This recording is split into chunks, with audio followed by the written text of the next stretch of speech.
Hola, buenos días, ¿qué tal? Bienvenidos a esta charla que ofrecemos desde ATAM, desde el equipo clínico de ATAM. Hoy haremos una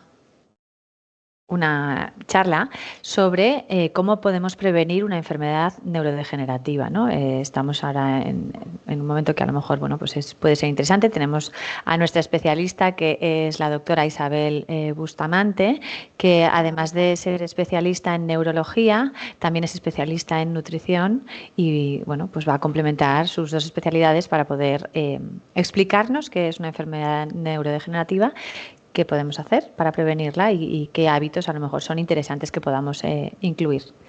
Pues nada, bienvenida Isabel. Muchas gracias. Yo creo Encantada que de no estar te aquí. vemos. ¿No me No sé veis? no, o yo no te veo. Claro, igual sí. Buenos mediodías, efectivamente, y esperando que disfrutéis la charla. Un segundito, que no sé si hay algún problema de imagen.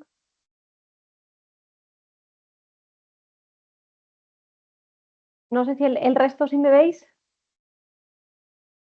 Así Vale, que te ven. Pues vale, perfecto. perfecto. Pues entonces empezamos. Bueno, yo venía a contar un poquito qué cosas podemos hacer nosotros para prevenir una enfermedad neurodegenerativa. Las enfermedades neurodegenerativas incluyen más de 600 patologías diferentes. Es verdad que normalmente, bueno, pues las que más destacan, tanto por su prevalencia como por su gravedad, son el Alzheimer, algunas otras causas de demencia, el Parkinson, la esclerosis múltiple, la esclerosis lateral amiotrófica, que aunque comparte el nombre de esclerosis con la múltiple no se parecen nada, y la enfermedad de Huntington.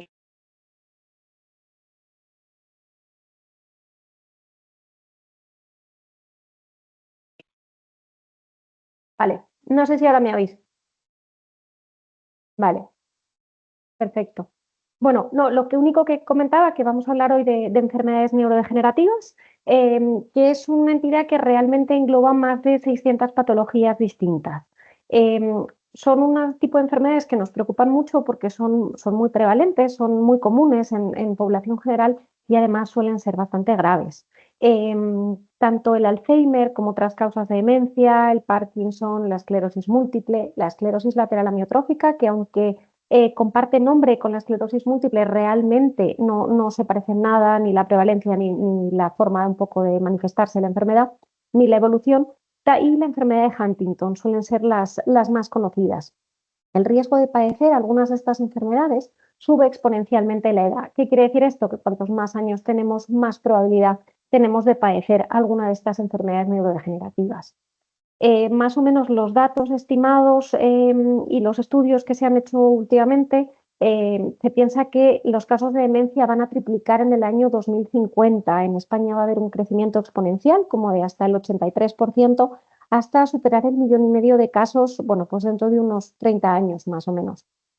A pesar del incremento tan importante de las demencias, el Parkinson es la enfermedad neurodegenerativa que más ha aumentado su incidencia y se piensa que más o menos para el 2030 habrá duplicado su incidencia. Pero no solamente estas dos, que son, como decíamos, bueno, pues de las más conocidas, sino que la ELA, por ejemplo, ha aumentado, se piensa que aumentará para los próximos 20 años hasta un 69% a nivel mundial. Entonces, simplemente dar algún pequeño dato de estas patologías. La enfermedad de Alzheimer tiene una prevalencia más o menos de 800.000 personas en nuestro país, según los datos de la Sociedad Española de Neurología de 2021. Y cada año se diagnostican unos 40.000 nuevos casos, por eso decimos que es de las más prevalentes. La enfermedad de Parkinson, hay unos 10.000 nuevos casos al año más o menos, y había unos 161.000 casi afectados en 2021 en nuestro país. Con menor incidencia están la ELA, que hemos dicho que va a aumentar mucho también para el 2040, y tiene una prevalencia de 3,5 casos de cada 100.000 habitantes, diagnosticándose 1 o 2 casos nuevos por cada 100.000 habitantes al año, más o menos unos 700 nuevos diagnósticos anuales en España. La esclerosis múltiple, que como decíamos no tiene nada que ver con la ELA, hay más o menos unos 120 casos por cada 100.000 habitantes, más o menos en nuestro país conviven 55.000 personas con esta patología y se registran aproximadamente 4,2 casos nuevos de cada 100.000 habitantes al año. Pues como vemos son unas patologías muy, muy prevalentes. Entonces, ahora, teniendo estos datos que bueno, a todos nos preocupan, ¿qué podemos hacer nosotros? Pues sí que se pueden hacer muchas cosas, ¿vale? Vamos a hablar de qué podemos hacer nosotros en nuestro día a día para intentar prevenir una enfermedad neurodegenerativa o por lo menos intentar retrasarla al máximo. Pues uno de los pilares más importantes es la alimentación. ¿Cómo tenemos que comer? Bueno, yo esto siempre que tengo alguna charla con vosotros siempre lo repito, pero me parece que aunque lo repita muchas veces siempre hay que recalcarlo. Es importante comer de temporada, de proximidad y que sea muy variado. ¿Qué vamos a conseguir con esto? Bueno, pues que la compra nos salga un poco menos cara, que lo que comamos esté en su punto óptimo de madurez, sepa mejor y además que sea más sostenible. Fruta y verdura, pues a diario, pero a veces, bueno, pues uno no puede ir a la compra a todo lo que le gustaría, entonces siempre podemos tener opciones buenas en la despensa en casa, tanto en conservas como en congelados, son muy buenas opciones. En las conservas lo que sí que tenemos que tener cuidado, sobre todo si son frutas en conserva, pues evitar las que vengan con azúcar o con almíbar, y luego todas aquellas verduras en conserva, pues intentar que no tengan un exceso de sal. La fruta deshidratada debería ser una opción solamente de consumo ocasional. Tiene un alto valor calórico, al estar deshidratado no tiene tanta fibra, tiene menos saciedad y muchas veces suelen tener azúcar añadido. Incluso los dátiles, por ejemplo, que son muy dulces, bueno, pues hay que fijarse porque a veces van recubiertos como de una pequeña capa de azúcar, por ejemplo. Opciones que tenemos, bueno, pues ahora se está acabando el mes de noviembre, verduras hay un montón, es verdad que fruta pues no es la temporada más agradable habitualmente, pero también tenemos muchas opciones, igual que ahora mismo en diciembre, ¿vale? Entonces sí que es un poco lo que decíamos, cuando vayamos a la compra tenemos que intentar buscar frutas y verduras que sean de temporada. ¿Qué podemos hacer para comer más sano? Bueno, pues si nosotros tenemos un plato delante, lo que podemos hacer es pensar que más o menos la mitad de ese plato va a ser como de verdura y luego habrá un cuarto de proteína de alto valor biológico, como pueden ser huevos, legumbres, ternera, pollo, pescado, marisco, y otro cuarto que va a ser de granos integrales. ¿Vale? ¿Qué entendemos por estos granos integrales? Pues cereales, pero también incluyen los almidones como el arroz, la pasta, la patata, el boniato, de forma que podamos tener más o menos la composición de nuestro plato de esta forma, ¿vale? En cuanto a verduras, más variadas. Y fruta es una buena opción, vamos, es la mejor opción de postre, si no nos da demasiada sensación de saciedad después. Esta es, en cuanto a temas de comida, la pirámide de la dieta mediterránea. Esta pirámide ha cambiado en los últimos años, porque es verdad que antes, sobre todo, los cereales eran como la base de la pirámide y bueno, se ha reformulado un poco y lo que no podemos olvidar de la dieta mediterránea es sobre todo pues, la actividad física, las relaciones sociales y la comida tradicional, ¿vale? Eso debería ser la base un poco de nuestro estilo de vida mediterráneo. Y luego, por encima de eso también, la importancia de beber agua y de hidratarse de una forma adecuada. Además, comer fruta y verdura a diario, aceite de oliva virgen extra y algo de hidratos de carbono en forma de cereales y pan, aunque esto no es imprescindible. ¿Vale? Y luego ya, como veríamos, bueno, pues habría que fijarse en consumos diarios de frutos secos, frutas y verduras. Los lácteos aparecen ahí, pero es verdad que no son imprescindibles, es decir, se puede llevar una dieta perfectamente saludable sin lácteos. Y luego, un poco más hacia el pico de la pirámide, estaría incluido el resto de proteínas de alto valor biológico que hemos dicho, intentando evitar pues, carnes rojas sobre todo y dulces. Hay una dieta que han sacado hace poco tiempo, que es la dieta Mind, que es una dieta que combina la dieta mediterránea con la dieta DASH. La dieta DASH es una dieta que se hace para evitar la hipertensión. Entonces, la dieta Mind es una dieta que está adaptada específicamente a nivel de salud cerebral. Lo que intenta prevenir es el deterioro cognitivo y se reduce el riesgo de tener una enfermedad neurodegenerativa. ¿Cómo podemos hacer esto? Bueno, pues comiendo más alimentos neuroprotectores y disminuyendo la ingesta de alimentos perjudiciales. ¿Qué podemos comer? ¿Qué alimentos se recomiendan? Bueno, pues los más recomendados en cuanto a verduras, por ejemplo, son las verduras de hoja verde, ancha normalmente. ¿Por qué? Porque este tipo de verduras, como son las espinacas, las acelgas, el pak choi, son alimentos ricos en ácido fólico. El ácido fólico interviene en las funciones neuronales y ayudan a la memoria. Además, como decíamos, es importante comer verduras, sobre todo de distintos colores.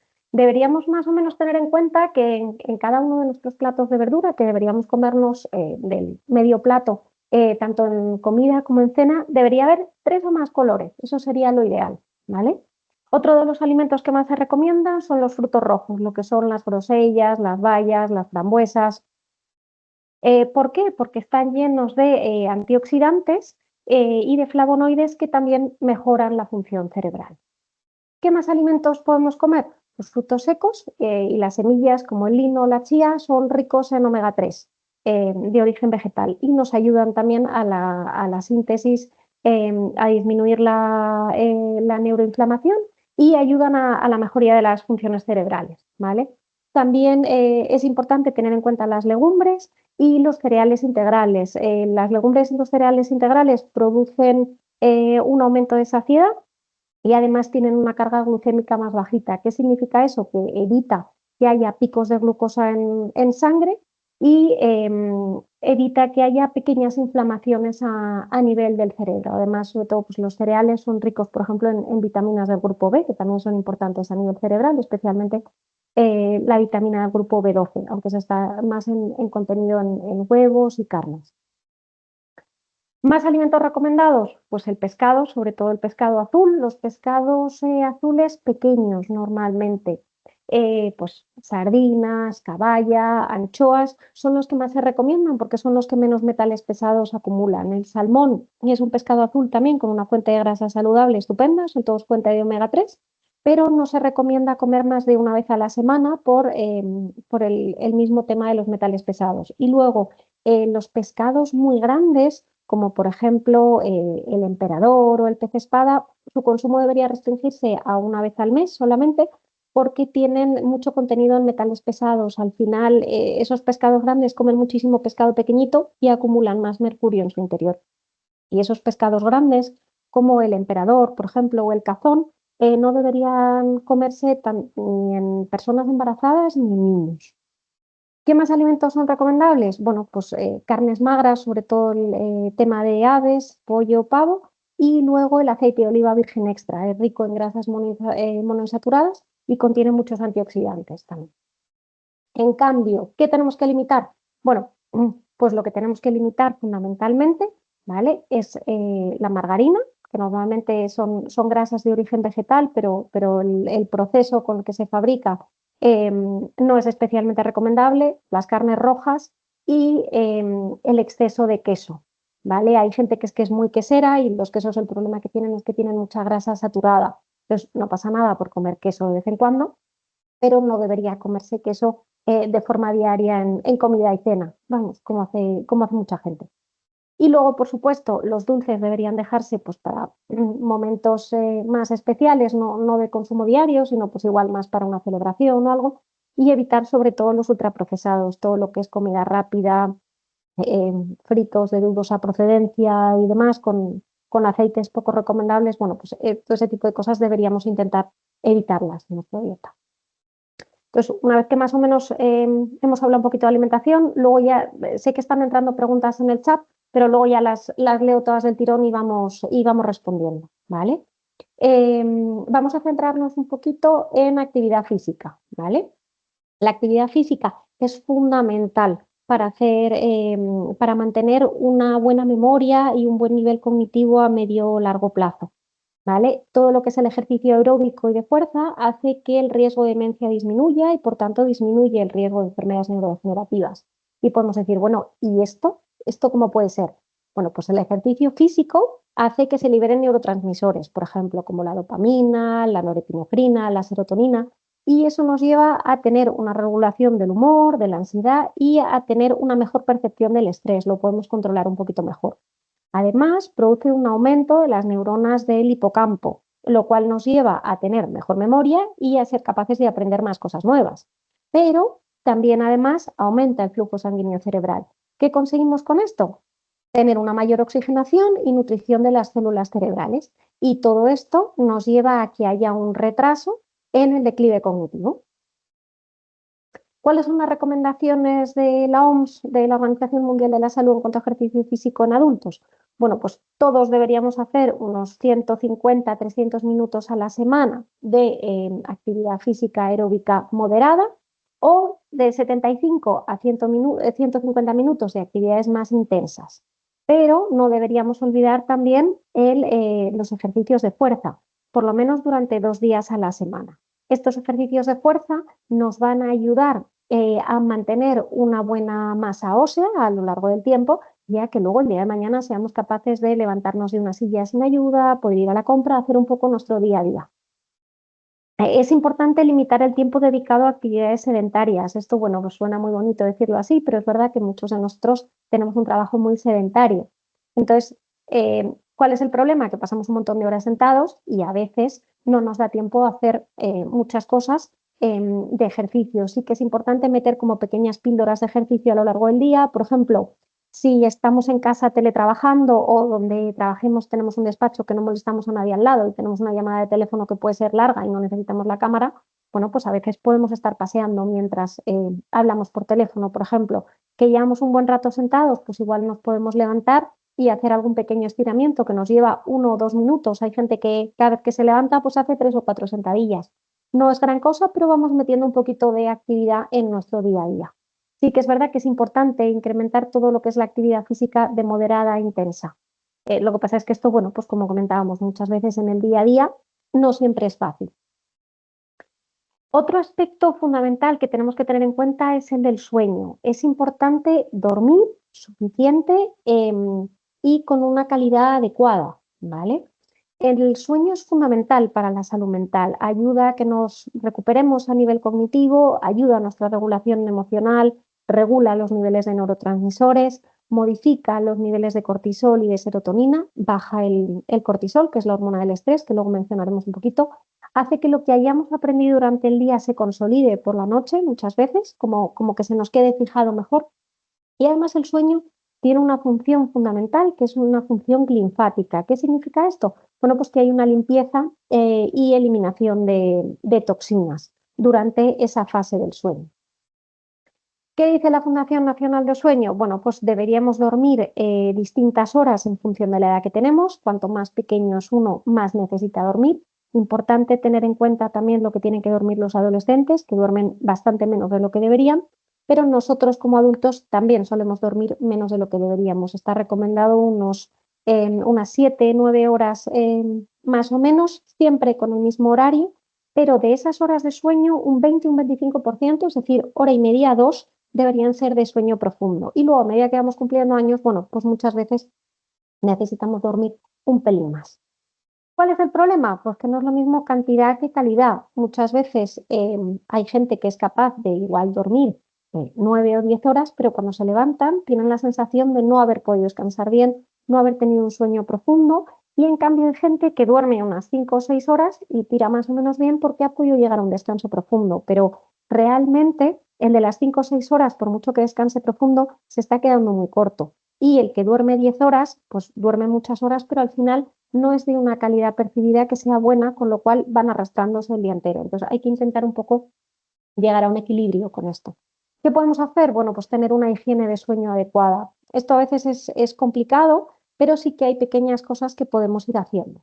Por ejemplo, una de las cosas más importantes que podemos hacer es cenar pronto. Esto muchas veces, pues con los horarios de trabajo y temas de conciliación, es algo bastante complicado, pero deberíamos intentar cenar como unas 2, 3 horas antes de irnos a la cama. Importante que un par de horas antes de irnos a la cama que no estemos con luz azul. ¿Qué es luz azul? Pues la del móvil, la tablet y demás. Esto no incluye la tele normalmente.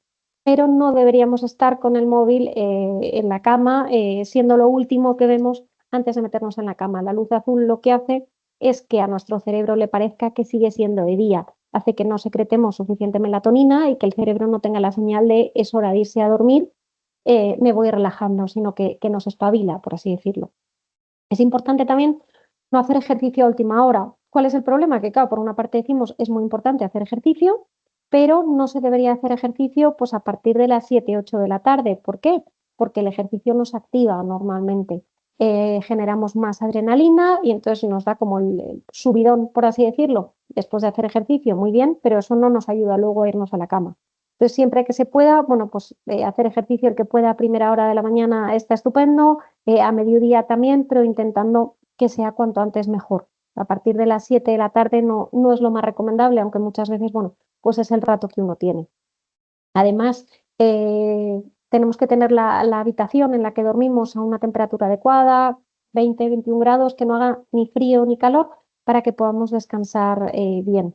Y luego, sobre todo por la tarde, noche y demás, evitar todo lo que son estimulantes y picantes, pues evitar café, refrescos, té y otro tipo de bebidas que puedan hacer que estemos más espabilados y picantes porque a veces nos complican un poquito más la digestión.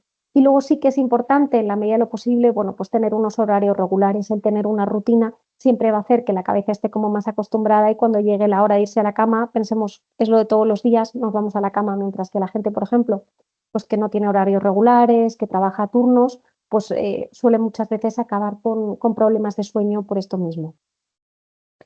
Entonces, es importante tener una higiene de sueño saludable para preservar una buena salud cerebral, tener un buen rendimiento cognitivo y una buena memoria. Como hemos dicho, al final se consolidan todos esos procesos por la noche.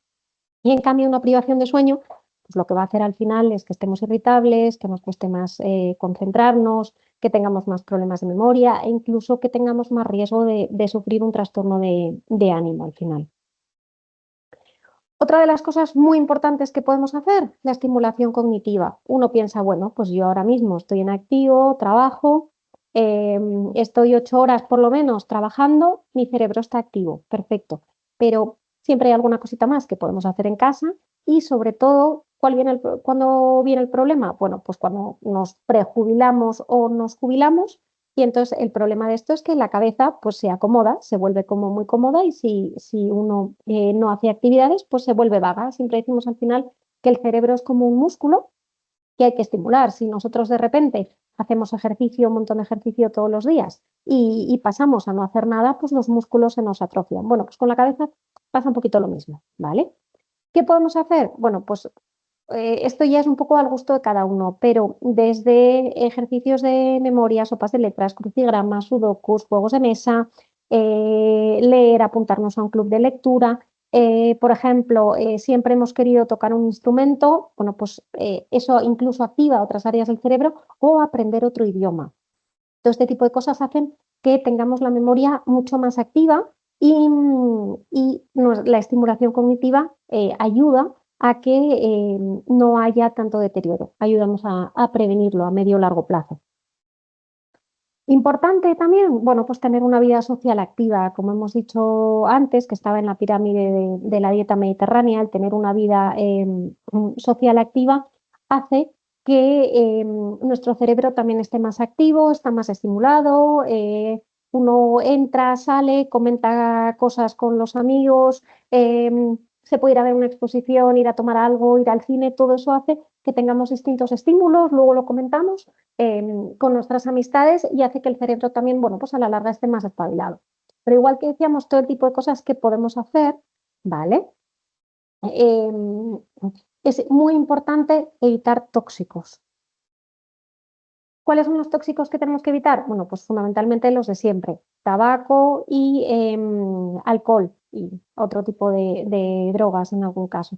Al final, esto lo que produce es una pequeña inflamación de bajo grado, va obturando las arterias, va inflamando el cerebro y hace que nuestra memoria se vaya resintiendo. Y de hecho, produce un envejecimiento prematuro a nivel cerebral. En cuanto al estrés, bueno, pues el estrés también es una fuente de problemas al final y que puede conducir a un deterioro cognitivo precoz si no lo cuidamos. ¿Por qué? Bueno, pues el cortisol es la hormona que se genera cuando estamos estresados. Este cortisol que está muy implicado en el manejo del estrés y de la ansiedad a nivel cerebral. Si tenemos unas pequeñas cantidades de cortisol, bueno, pues mejora la concentración y la respuesta pues ante una emergencia porque aumenta la disponibilidad de glucosa en el cerebro y mejoramos nuestra energía y la capacidad de lidiar con el estrés a corto plazo. ¿Cuál es el problema del cortisol? Que si mantenemos unos niveles altos a largo plazo, al final la función cognitiva disminuye, tenemos problemas de memoria y se reduce la capacidad de neurogénesis que veíamos antes. Hay menos neuronas en el hipocampo, menos memoria a la larga, porque tenemos el cerebro como en constante sensación de alerta. Entonces, si el cerebro está preparado para estar en alerta y tener una respuesta inmediata, no está pensando en aprender cosas nuevas y en estar estimulado de otra forma. Entonces, al final lo que tenemos es un cerebro inflamado y estresado. Entonces, sí que es importante el tener un buen manejo del estrés. Un equilibrio adecuado del cortisol y del resto de neurotransmisores va a hacer que tengamos un cerebro en homeostasis, es decir, en equilibrio, con una buena capacidad de respuesta ante momentos puntuales de estrés y de bienestar general. Cuando esto no pasa y tenemos un cerebro estresado, hay mucha disrupción y por eso son tan importantes las estrategias de manejo del estrés y de promoción de hábitos que pueden contribuir a la salud cerebral y al equilibrio neuroquímico. ¿Qué podemos hacer para ayudar a esto? Bueno, pues las cosas que ya hemos comentado antes, tener ejercicio físico de forma regular, una dieta equilibrada y una buena higiene del sueño. Entonces vemos un poco la diferencia entre un cerebro en equilibrio y un cerebro estresado al final. ¿Qué más podemos hacer para prevenir una enfermedad neurodegenerativa? Bueno, pues es fundamental el control de factores de riesgo cardiovascular y de otras patologías médicas. ¿Cuáles son los factores de riesgo cardiovascular? Pues el tener la tensión alta, el tener el colesterol alto, el ser diabético, el no tener estos factores bien controlados, al final lo que hacen es crear como si fuesen pequeñas faltas de riego a nivel cerebral, lo envejecen mucho antes y hace que se pierdan neuronas y toda esa pérdida de neuronas hace que el riesgo de una enfermedad neurodegenerativa sea mayor. Además, algunas otras enfermedades, sobre todo en temas de trastorno de ánimo, también puede hacer que nuestro cerebro pues, esté más estresado, no esté bien regulado y puede ser un precursor al final de una enfermedad neurodegenerativa si pasa mucho tiempo y no lo cuidamos bien. Por eso, un poco de cara a la prevención de enfermedades neurodegenerativas, hemos lanzado esta campaña que ya se había lanzado en años anteriores. ¿Cuál es la idea? Bueno, pues si a alguien después del webinar le ha quedado alguna duda que no se haya podido resolver, piensa que tiene algún problema de memoria o lo que sea, la idea es que os pueda ver yo en la consulta. Vemos un poquito caso a caso, cómo estáis, comentamos, vemos también algún antecedente familiar. Se hace alguna pequeña prueba de memoria en función de eso y lo que me contáis y luego ya si hiciese falta porque detectamos que haya o que pueda haber algún problema, os derivaríamos a la consulta de neuropsicología. Para apuntaros tenéis la página web nuestra como siempre en donde os saldrá un formulario y tenéis que elegir campaña de prevención de enfermedades neurodegenerativas. Desde ahí a nosotros ya nos lanzan un mail con cada solicitud y os iremos citando en la consulta. Y por mi parte, de momento, poco más. Si queréis, voy a meterme un segundito en el chat y me podéis ir escribiendo. Voy a resolver desde arriba. Y vamos resolviendo dudas o los que os haya ido surgiendo. A ver. Sí que se ha preguntado varias veces que si se está grabando. Sí, se va a grabar y se va a dejar colgado en la página web del equipo clínico de ATA. Y la presentación, bueno, estará disponible lo que es en la misma grabación. A ver. Preguntan por aquí el pescado blanco. Sí, el pescado blanco también es muy sano. Lo que sí es cierto es que el pescado azul es el que tiene mayor cantidad de omega 3. Entonces, la idea sería intentar tomar pescado como unas 3 veces a la semana, 4 sería lo ideal. Si tomásemos 4, pues 2 blanco, 2 azul, más o menos. Pero es verdad que el pescado blanco tiene muchos nutrientes también, pero digamos que el plus de omega 3 nos lo da el pescado azul. Desayuno un poco de queso con pan, pero de cabra que dicen que tiene menos grasa. A ver, el queso de cabra, igual que el de oveja, normalmente suele ser más saludable, pero no porque tenga menos grasa, porque al final son grasas saturadas con respecto al de vaca, sino que normalmente lo que hace es digerirse mejor, sobre todo gente con problemas de estómago, Al final, normalmente el de cabra o el de oveja, por el tipo de proteínas que tienen, por el tipo de betacaseína, la proteína es un poquito más pequeña y se digiere mejor, que hay mucha gente a la que el queso de vaca le sienta peor. Yo lo que suelo recomendar es que los desayunos sean lo más variados posibles, es decir, podemos desayunar un pan que sea bueno, preferentemente integral y de masa madre, con algo de queso de cabra un día, pero también podemos meter pues algo de aguacate, otro día desayunar huevos, otro día desayunar si nos apetece algo de yogur o de yogur vegetal con fruta, por ejemplo. La idea es que, bueno, si se puede, que sean un poquito variados. Últimamente se indica que la grasa de los lácteos son cardiosaludables, a pesar de esto hay que limitar los lácteos, por la grasa o por algo específico.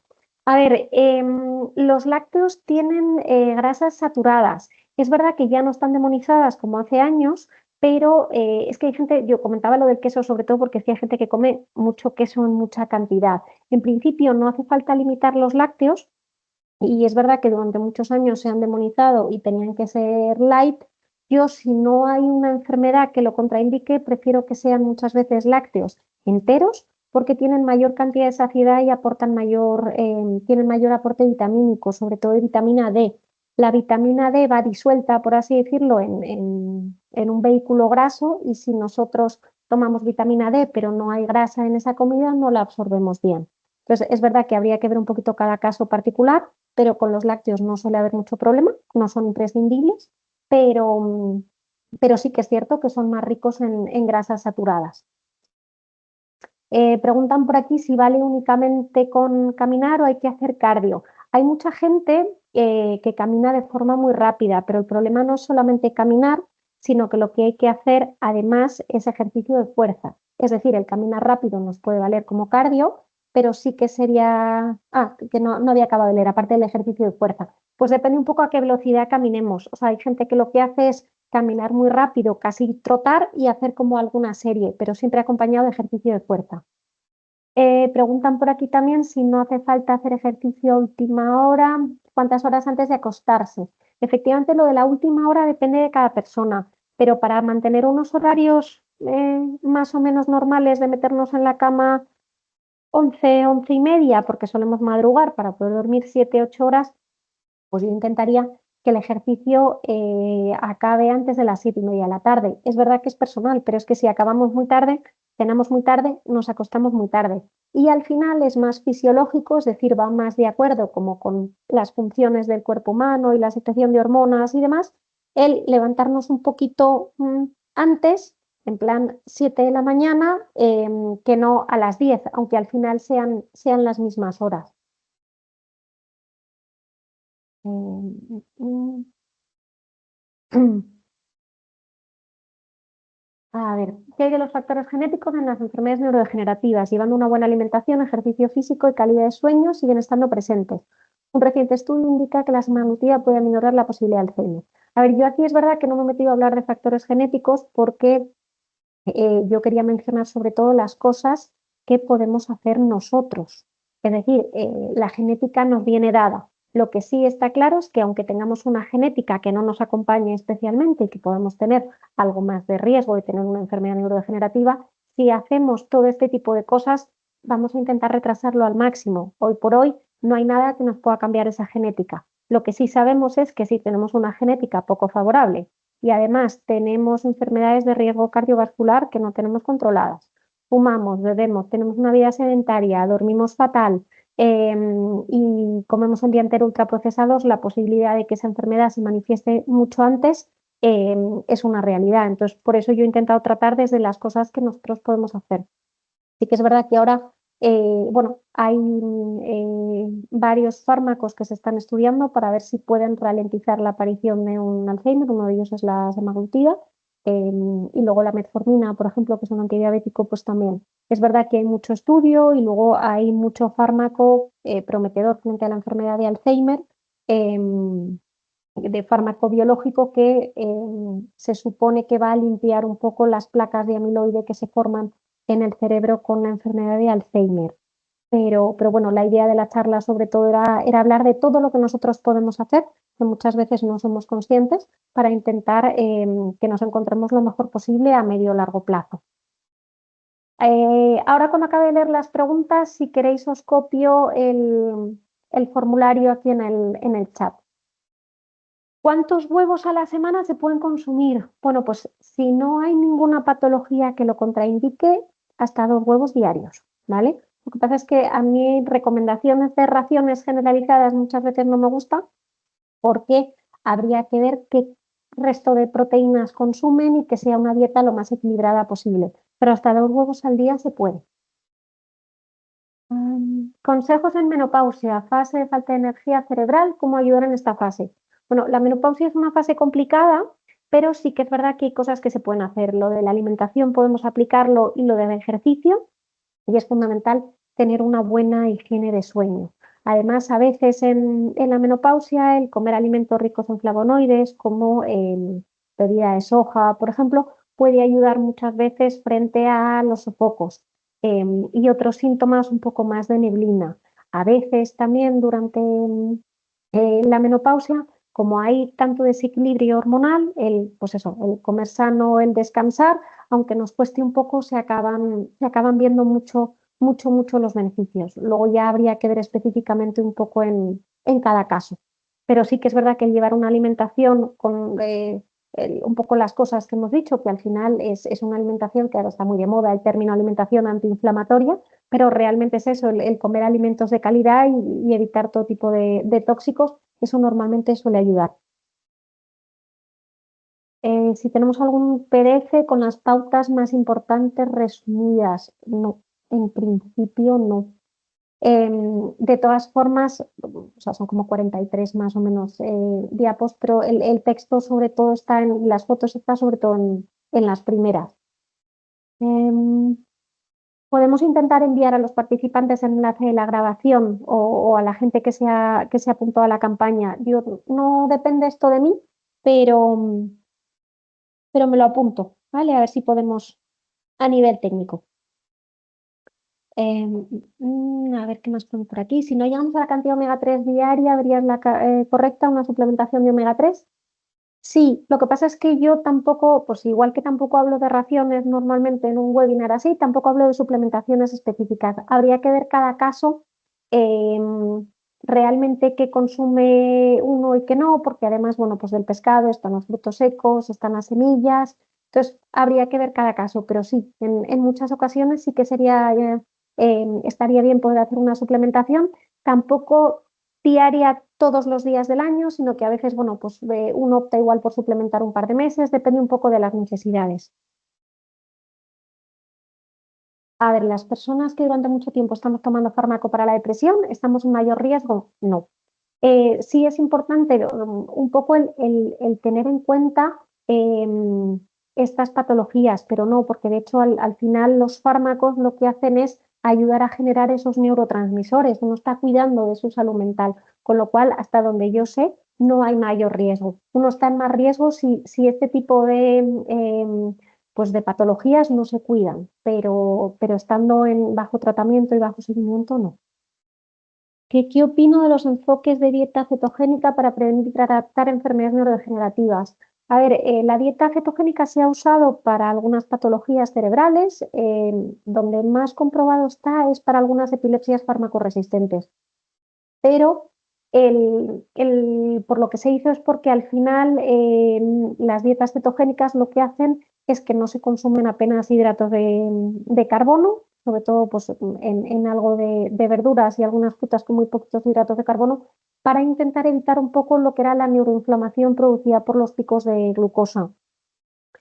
Habría que ver cada caso en especial, porque al final una dieta cetogénica es muy complicada de seguir a rajatabla y luego aumenta mucho los niveles de colesterol en una dieta cetogénica estricta. Entonces, yo soy más de la opinión que salvo en algún caso que realmente sea lo que se necesite, al final hacer una dieta equilibrada es más fácil de hacer y es más agradecido. Y comer todo tipo de alimentos. Las dietas cetogénicas bien hechas son muy estrictas, son muy difíciles de llevar y no siempre encontramos una mejoría al respecto. Lo que sí es importante es sin hacer una dieta cetogénica, pues un poco lo que hacíamos, lo que decíamos antes, el hacer una alimentación lo más antiinflamatoria posible, quitar tóxicos, quitar ultraprocesados, quitar azúcares añadidos, que muchas veces, bueno, pues uno lee etiquetas de cosas que piensa que no tienen por qué tener azúcar y es un drama lo que se le añade. Entonces, yo de momento intentaría más ir por ahí. Mm. La metformina usada para perder peso y sentirte mejor emocionalmente, si está indicada por un médico, ¿es peligroso si no eres diabético? No, porque está usada bajo control médico. A veces se usa porque hay cierta resistencia a la insulina y entonces en personas con resistencia a la insulina es más difícil perder peso y como no pierden peso aumenta la resistencia a la insulina. Entonces digamos que para salir un poco, para entendernos de ese bucle, sí que se usa una dosis de metformina controlada, pero no, todo este tipo de cosas normalmente hechas bajo supervisión médica pueden ayudar mucho normalmente, porque además son dosis pequeñas de metformina controladas. No es la dosis normalmente que utilizaría un diabético. A ver, debo orinar cada 3 o 4 horas durante la noche y voy en silla de ruedas por una neuropatía sensitivo-motora. ¿Cómo podemos ayudar? Eh, bueno, podríamos tener una consulta y ver desde qué punto nosotros podemos ayudar. Pero es verdad que si ya, o sea, si ya uno está diagnosticado, lo que podemos hacer es dar una orientación nosotros para ver si hay algo más que se pudiese hacer. Realmente, o sea, que yo encantada de verla en la consulta y desde ahí ya vemos un poco qué podemos hacer, si se puede orientar de alguna forma o lo que sea. En general, una persona diagnosticada de Alzheimer con 80 años, carga de deterioro cognitivo puede tener a lo largo de 5 años por poner un alcance temporal. Uf, esto es francamente complicado porque no todos los deterioros cognitivos se diagnostican en la misma fase. Hay gente con 80 años que a nivel cognitivo están estupendos y maravillosos y gente que desgraciadamente con 70 están mucho peor. Entonces, realmente cada caso, aunque las enfermedades neurodegenerativas hayan aumentado mucho en los últimos años, cada caso es único. Entonces, digamos que habría que ver a la persona y ver si tiene algún deterioro y cómo subsanarlo o cómo mejorarlo e intentar que no vaya más. Si tienes antecedentes familiares de una enfermedad neurodegenerativa, ¿hay alguna prueba que te pueda realizar para saber si puedes desarrollar la enfermedad? Ahora mismo, en la inmensa mayoría de enfermedades neurodegenerativas, sí que se puede ver si uno alguna vez tiene alguna predisposición genética, pero hay muchos de estos test que no están en el mercado. Es decir, se está haciendo mucha investigación, sobre todo en casos de Alzheimer, por ejemplo, y en algún caso de Parkinson familiar y en algún caso de ELA. Pero no es una cosa ahora mismo que se esté poniendo a disposición de población general con algún antecedente. Habría que ver cada caso en particular, pero en principio no es una prueba que se pueda hacer ahora mismo a todo el mundo y que sea 100% fiable. ¿La dieta keto es sana? ¿Alargarla mucho en el tiempo sería conveniente? Bueno, pues aquí habría que ver sana para qué. Es decir, hay gente que la dieta keto la hace pues, a temporadas para sentirse como con más energía, gente que tiene un problema, pues como decíamos, de resistencia a la insulina o en algún otro tipo de patología. Pero yo una dieta keto de primeras no es algo que recomendaría así por las buenas. Quiero decir, me parece importante llevar una alimentación saludable porque el problema de las dietas keto es que son muy complicadas de mantener en el tiempo y además tampoco me parece recomendable alargarlas en el tiempo, pero ya digo, todo este tipo de cosas, las recomendaciones son individualizadas, habría que ver por qué se ha planteado empezar con ese tipo de alimentación y no con otra. ¿Hay riesgo de pérdida de memoria o neurodegeneración por omeprazol en toma crónica? ¿Hay algún otro medicamento como analgésico antiinflamatorio de referencia a evitar? A ver, el problema del omeprazol, entre otras cosas, es que baja la cantidad de ácido en el estómago y lo que hace es que absorbamos menos vitamina B12 que está en la alimentación. Entonces, muchas veces absorbemos menos cantidad de B12 y a la larga, uno de los factores que incluyen en la memoria, que son factores tratables, es la B12, igual que comentábamos el ácido fólico.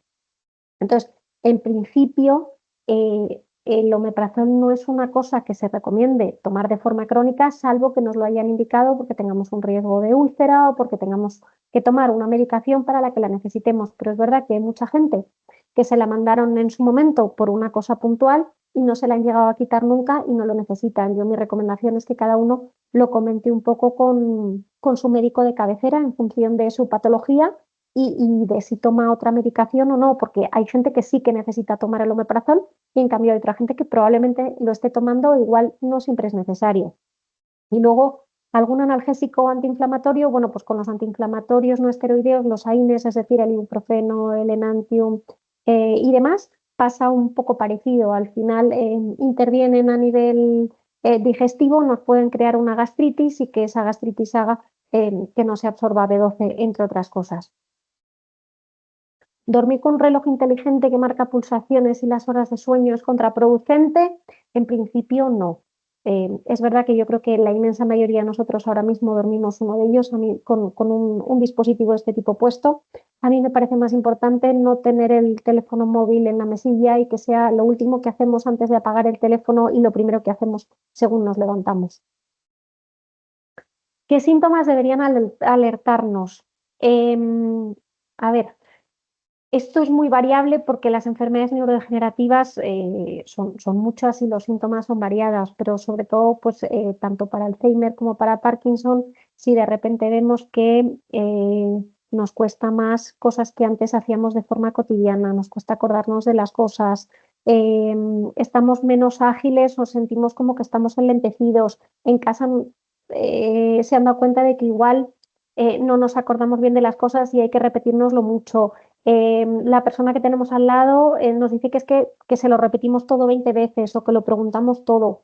Yo también soy de la opinión que cuando tengamos algún síntoma de algo, es mejor consultarlo, nos quedamos tranquilos y lo revisamos, porque muchas veces no es nada, pero otras veces sí puede ser el principio de algo.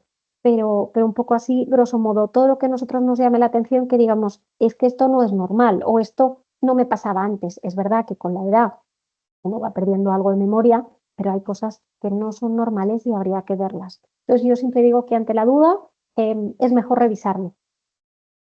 Comentan por aquí, por si ayuda a alguien con el pescado en casa en desayuno, tomamos una rebanada de pan de espelta con aguacate, lo complementamos alternando con anchoas, boquerones en vinagre y salmón y otras veces con pavo. Pues estupendo.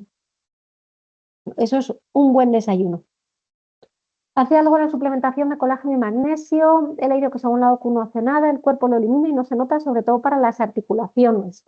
A ver, el magnesio es verdad que antes en la dieta nosotros conseguíamos ingerir todo el magnesio que deberíamos y últimamente, bueno, pues el magnesio antes, digamos que las frutas y las verduras lo absorbían de la tierra donde se cultivaban, pero ya no, las tierras no son tan ricas en magnesio como antes.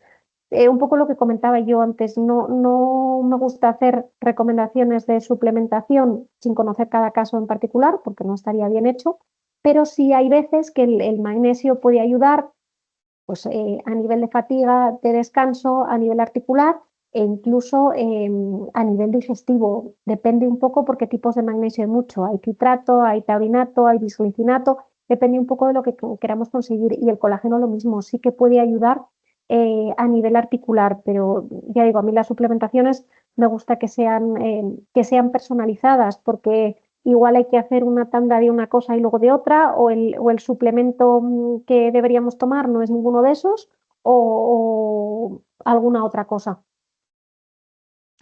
Mm. Es cierto que el tamoxifeno y o quimioterapia es uno de los efectos secundarios que tienen de pérdida de memoria. En ese caso es temporal. A ver, las quimioterapias tienen muchos efectos secundarios, igual que a veces lo que pueden hacer es crear lo que es una polineuropatía, estropear un poco los nervios, por ejemplo, de los brazos y de las piernas. En el caso de la memoria, la mayor parte de las veces sí que es un efecto temporal. Crean como si fuese una especie de falta de atención. Pero también es verdad que cuando uno está tomando estos tratamientos, también está sometido a mucho estrés, con lo cual yo creo que al final se nos puede un poco juntar todo. ¿Es bueno dormir la siesta? Depende. En principio no habría problema si hacemos una siesta cortita de unos 20 minutos. Hay gente que lo necesita para seguir estando en marcha y hay gente que aunque duerma poquito le deja como de mal humor y sin descansar el resto de la tarde. Yo creo que esto depende un poco de las necesidades de cada uno, pero en cualquier caso debería ser una siesta cortita, nada de una siesta de hora, hora y pico, sino unos 20 minutos sí que pueden ayudar a resetear y a seguir luego con más energía.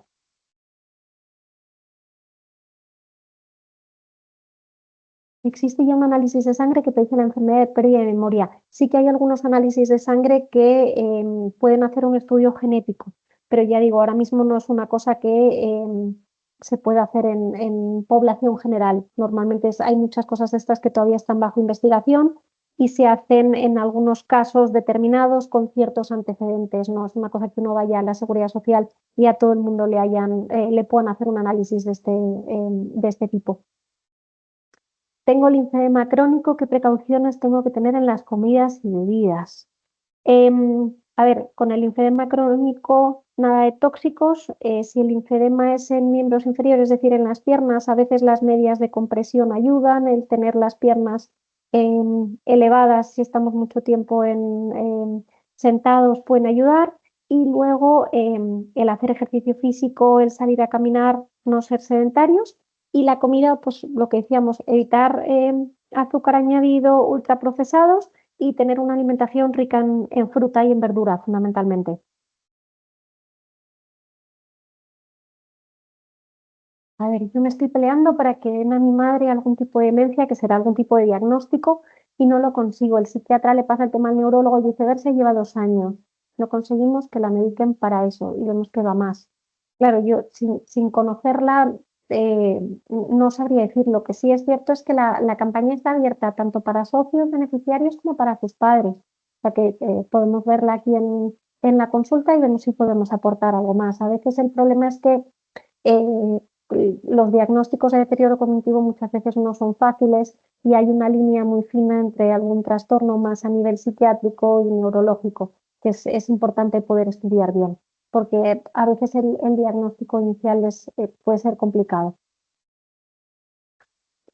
La turnicidad rotativa de larga duración, en mi caso más de 34 años, incluyendo turnos de noche con alteración forzada de vigilia sueño.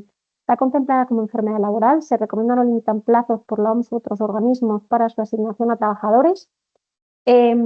Yo a nivel laboral, yo creo que no está contemplado como enfermedad laboral, igual que pasa pues, con gente que trabaja también a turnos, por ejemplo, en sanitarios y demás.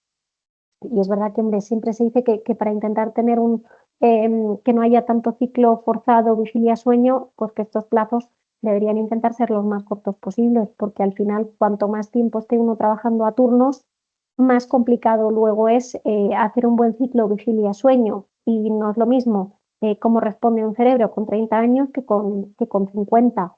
Pero yo, hasta donde yo sé, yo creo que no hay plazos limitados por la OMS, pero yo ya a nivel laboral habría que ver con prevención de riesgos laborales, un poco con ellos que son los que se saben el tema de lo de la legislación, pero hasta donde yo sé, desgraciadamente no está contemplado como enfermedad laboral.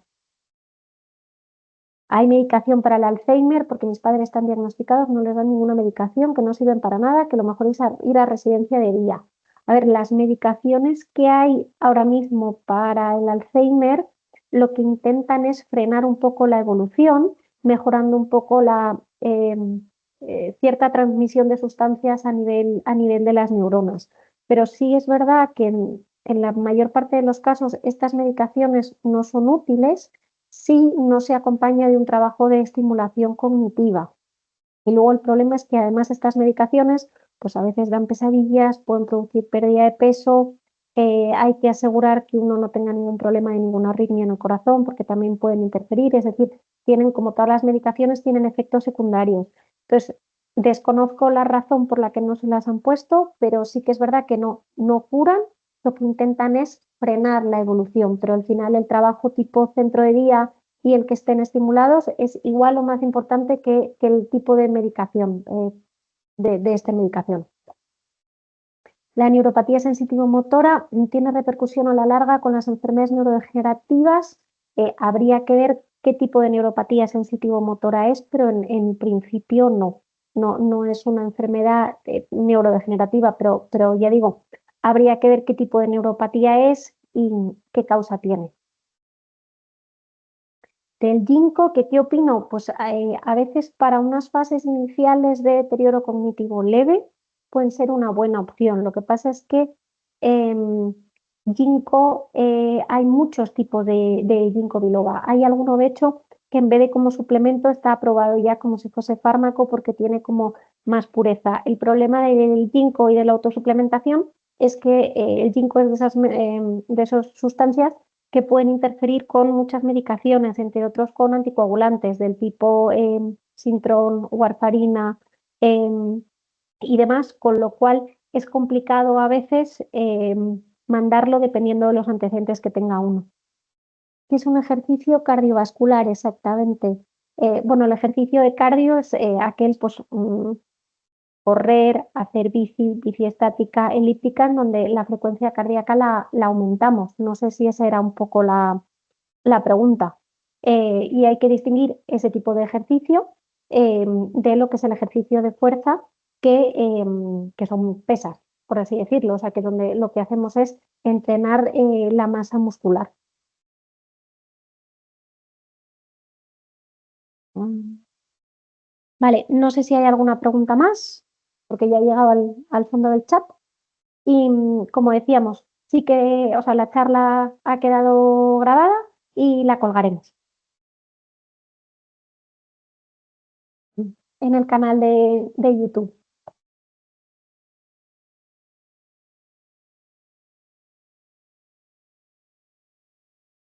Nada, para cualquier cosa, pues os veo en la consulta.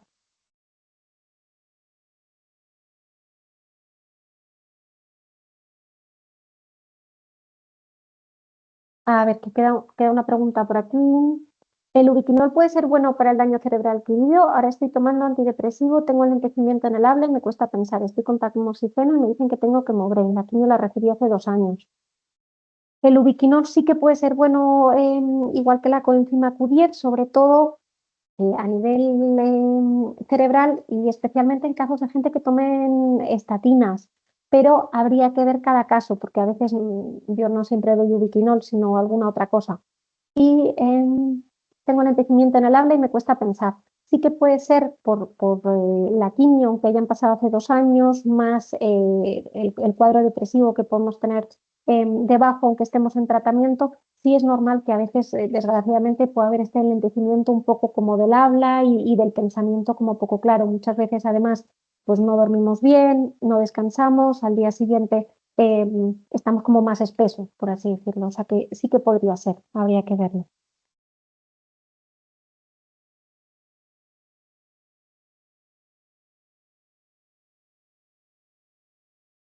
Pues ya no hay ningún comentario más. Yo por aquí me despido y para cualquier cosa nos vemos en la consulta.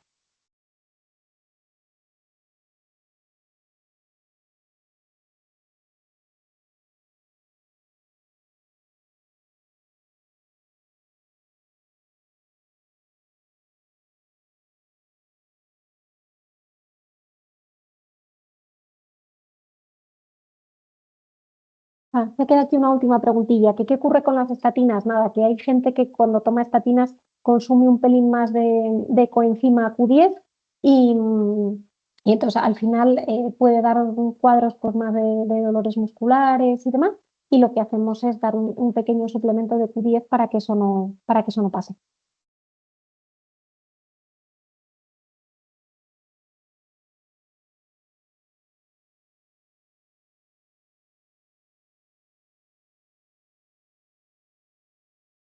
Perdón, que no había visto. ¿Existe alguna planta o similar que ayude a mejorar el tiempo o calidad de sueño? Bueno, pues sí, o sea, una de las más conocidas es la melatonina, que nosotros la segregamos de forma endógena, que a veces se puede tomar un par de horas antes de irse a la cama para ayudar y sobre todo en casos de jet lag, cuando uno viaja. Y luego el resto de plantas, pues la rodiola, la ashwagandha, por ejemplo, son adaptógenos que nos pueden ayudar a inducir a veces el sueño. Pero ya digo, habría que ver cada caso en particular porque además hay que ver no solo cómo duerme esa persona y qué se puede hacer, sino también el resto de sus circunstancias, porque el problema muchas veces de las plantas es que pueden interferir con muchos de los fármacos que tomamos. Nosotros pensamos que las plantas son inocuas, porque son naturales y bueno, pues como todo al final hay que tener cuidado. Bueno, voy a parar la grabación ahora que ya no hay más preguntas y me despido por aquí. Que tengáis una buena tarde.